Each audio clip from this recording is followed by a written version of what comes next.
Greetings. This video leads us through a teaching on the periodic trends of ionization energy, electron affinity, and electronegativity. And they all are related to atomic size.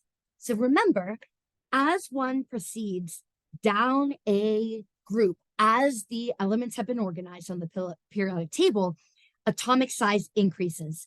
Across the period, left to right, it decreases. Recall that atomic size is related to two characteristics: nuclear strength, or number of protons in the nucleus. That is the pull the nucleus will have electrostatically for the negative electron. The greater the number of protons, the greater the attraction. But we also need to look at where are the electrons we're speaking of.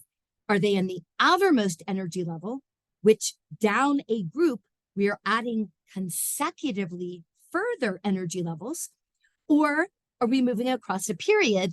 Well, then we're adding electrons to the same energy level.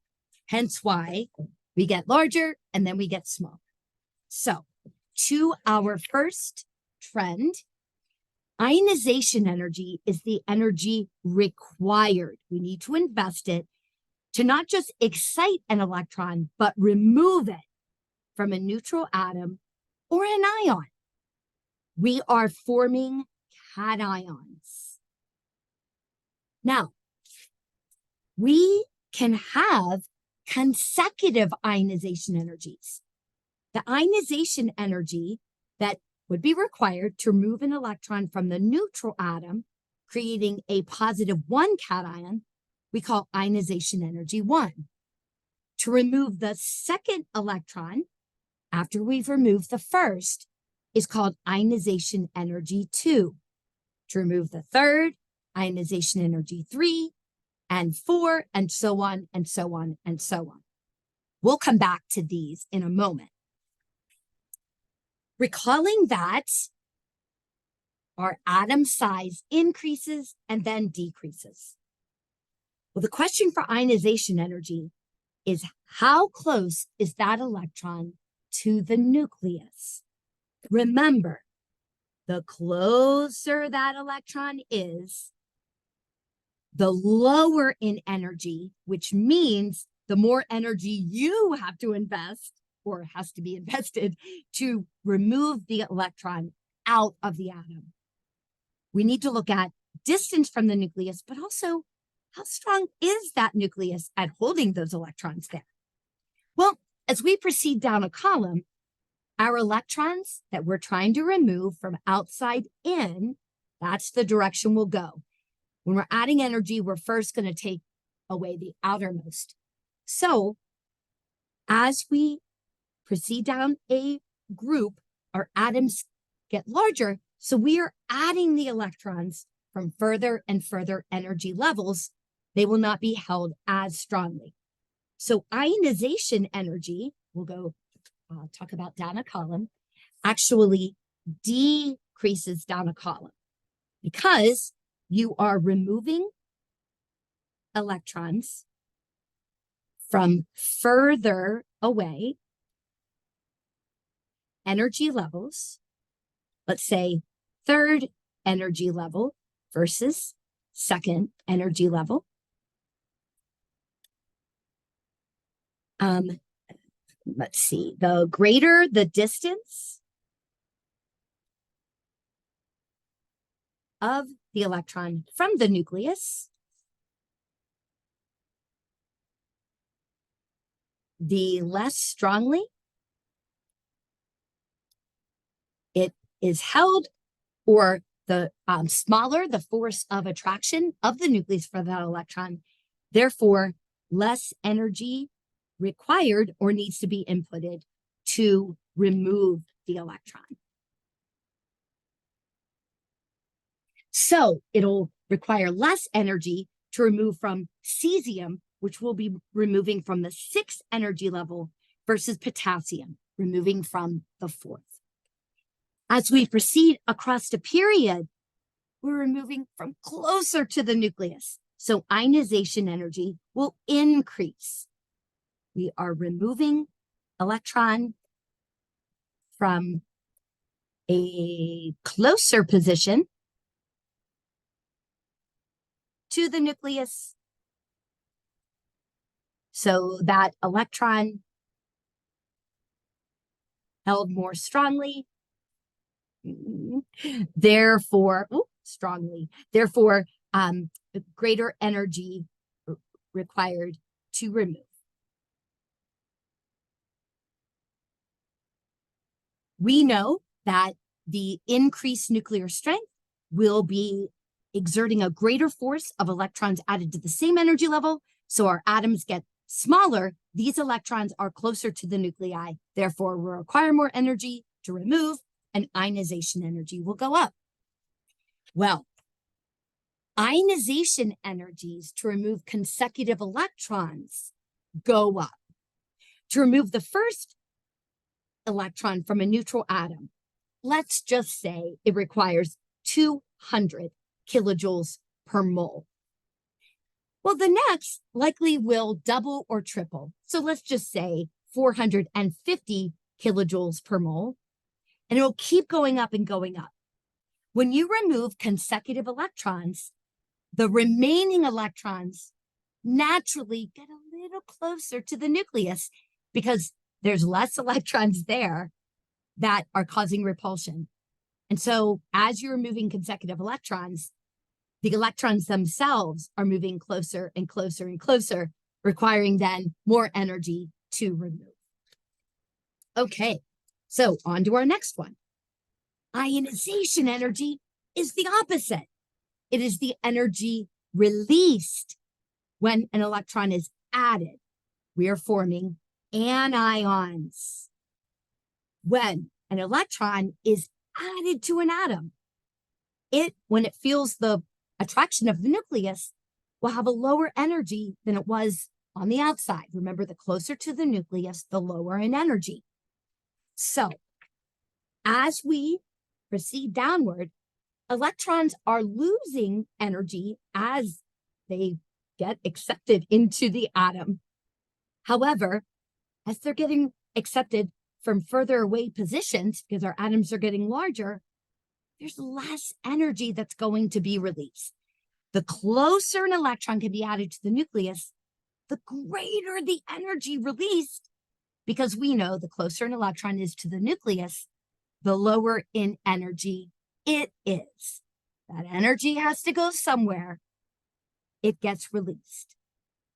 So down a column, because we're adding them further, at electron affinity actually decreases. It's almost like buying tickets to a concert. You know that the tickets to get front row center are going to be the most costly, where peanut heaven, still have to charge to get in. It's a cost, but not near the closer you get to the stage or the nucleus. So we're decreasing down a column. It's those peanut heaven seats. We are adding electrons to further away energy levels from the nucleus. The electron position will release low values of energy because electrons in higher energy levels, and we could say, lower energy levels equal lower electron energy. All right, so when we go across a period, those are those closer to the stage seats. So electron affinity increases as we go across a period because we are adding the electrons closer to the nucleus, which will equal lower energy positions, which will equal a greater release of energy, which will equal a greater electron affinity. Okay, so that's electron affinity. The last, oh, so sorry. That sometimes goes off. Sorry, when I touch the document camera. There we go. Electronegativity. Now, this is our first trend that looks at not an atom on its own, but how an atom will behave with another atom. It is a measure of the pull an atom has for electrons that are being shared. So we're talking about a covalent bond. So if we could just imagine fluorine and iodine sharing an electron. We know that fluorine has 7 valence, iodine has 7 valence, being both halogens. So to get the octet, if fluorine shares 1 and iodine shares 1, then they each have their octet satisfied. However, it is not equal sharing. It's a tug of war. And often, most usually, one of these atoms will win the electron. So imagine if here's electron distribution, and if that's our middle of, the tug of war, well, are the electrons going to spend more time around iodine or more time around fluorine? Well, it's all about where will these electrons be in reference to the nucleus, and how powerful is the nucleus? Well, fluorine only has 9 protons. However, the electrons that it's pulling for are going to be added to the 2p sublevel. Iodine has 53 protons, but the electrons it's pulling for are in the 6p sublevel. So actually, fluorine is going to win. The electrons are going to spend much more time around fluorine and then a little bit around iodine. Much more time around fluorine, a little bit around iodine. Fluorine has the greater electronegativity. So just as the trend with size, with ionization energy, electron affinity decreased with increasing size, so does electronegativity. The larger the atoms are, the lower the pull they're able to have for electrons, because the electrons are being added so far from the nucleus.